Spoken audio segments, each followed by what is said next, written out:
The human voice. It's the instrument we all play.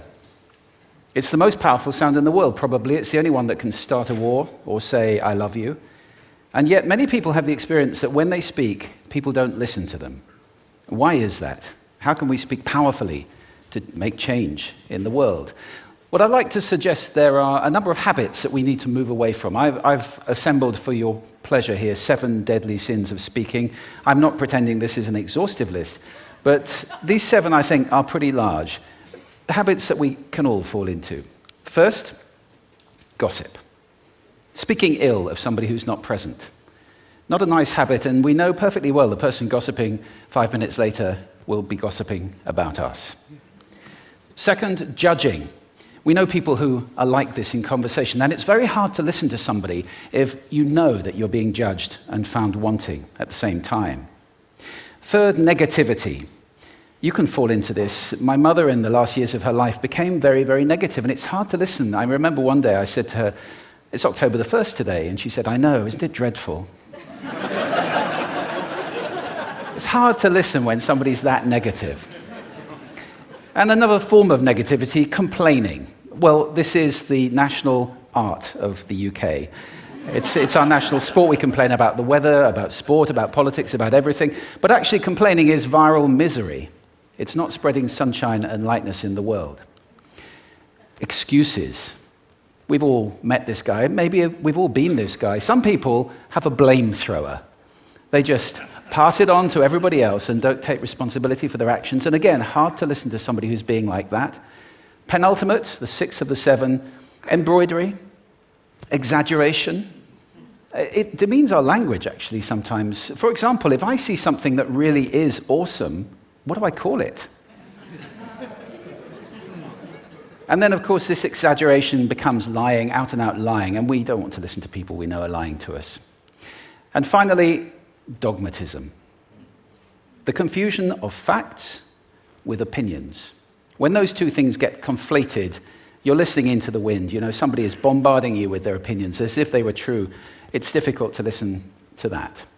So here they are, 7 deadly sins of speaking. These are things I think we need to avoid. But is there a positive way to think about this? Yes, there is. I'd like to suggest that there are 4 really powerful cornerstones, foundations, that we can stand on if we want our speech to be powerful and to make change in the world. Fortunately, these things spell a word. The word is hail, and it has a great definition as well. I'm not talking about the stuff that falls from the sky and hits you on the head. I'm talking about this definition, to greet or acclaim enthusiastically, which is, I think, how our words will be received if we stand on these 4 things. So what do they stand for? See if you can guess. The H, honesty, of course. Being true in what you say, being straight and clear. The A is authenticity, just being yourself. A friend of mine described it as standing in your own truth, which I think is a lovely way to put it. The I is integrity, being your word, actually doing what you say, and being somebody people can trust. And the L is love. I don't mean romantic love, but I do mean wishing people well. For 2 reasons. First of all, I think absolute honesty may not be what we want. I mean, my goodness, you look ugly this morning. Perhaps that's not necessary. Tempered with love, of course, honesty is a great thing. But also, if you're really wishing somebody well, it's very hard to judge them at the same time.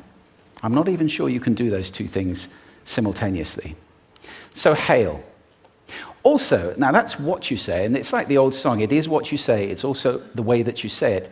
You have an amazing toolbox. This instrument is incredible, and yet this is a toolbox that very few people have ever opened. I'd like to have a little rummage in there with you now, and just pull a few tools out that you might like to take away and play with, which will increase the power of your speaking. Register, for example.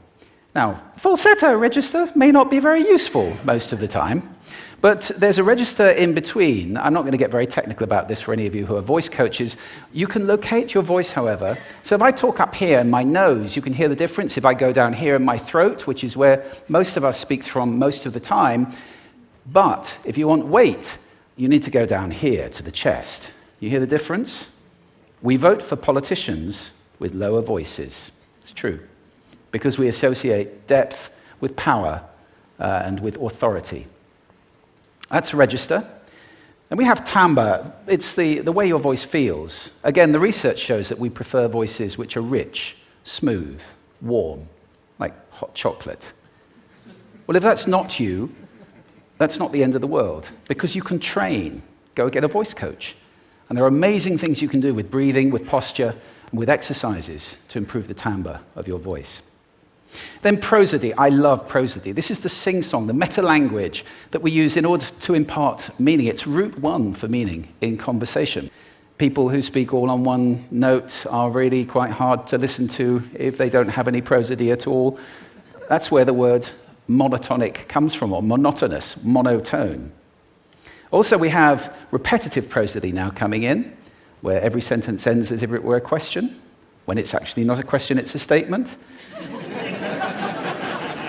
And if you repeat that one over and over, it's actually restricting your ability to communicate through prosody, which I think is a shame. So let's try and break that habit. Pace. I can get very, very excited by saying something really, really quickly, or I can slow right down to emphasize.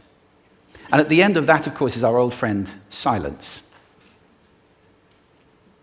There's nothing wrong with a bit of silence in a talk, is there? We don't have to fill it with ums and ahs. Can be very powerful. Of course, pitch often goes along with pace to indicate arousal, but you can do it just with pitch. Where did you leave my keys? Where did you leave my keys? It's a slightly different meaning in those two deliveries. And finally, volume. I can get really excited by using volume, sorry about that if I startled anybody, or I can have you really pay attention by getting very quiet. Some people broadcast the whole time. Try not to do that. That's called sodcasting. Imposing your sound on people around you carelessly and inconsiderately. Not nice. Of course, where this all comes into play most of all is when you've got something really important to do. It might be standing on a stage like this and giving a talk to people. It might be proposing marriage, asking for a raise, a wedding speech, whatever it is. If it's really important, you owe it to yourself to look at this toolbox and the engine that it's going to work on. And no engine works well without being warmed up. Warm up your voice. Actually, let me show you how to do that. Would you all like to stand up for a moment? I'm going to show you the 6 vocal warm-up exercises that I do before every talk I ever do. Anytime you're going to talk to anybody important, do these. First, arms up. Deep breath in and sigh out. Like that. One more time. Very good. Now we're going to warm up our lips, and we're going to go bop, bop, bop, bop, bop, bop, bop, bop. Very good. And now, just like when you were a kid. Now your lips should be coming alive. We're going to do the tongue next with exaggerated la, la, la, la, la, la, la, la, la. Beautiful. You're getting really good at this. And then roll an R. That's like champagne for the tongue.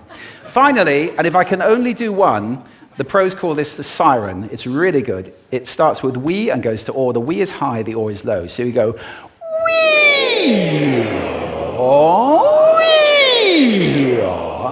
Fantastic. Give yourselves a round of applause. Take a seat. Thank you. Next time you speak, do those in advance. Now, let me just put this in context to close. This is a serious point here. This is where we are now, right? We speak not very well into people who simply aren't listening in an environment that's all about noise and bad acoustics. I have talked about that on this stage in different phases. What would the world be like if we were speaking powerfully to people who are listening consciously in environments which were actually fit for purpose?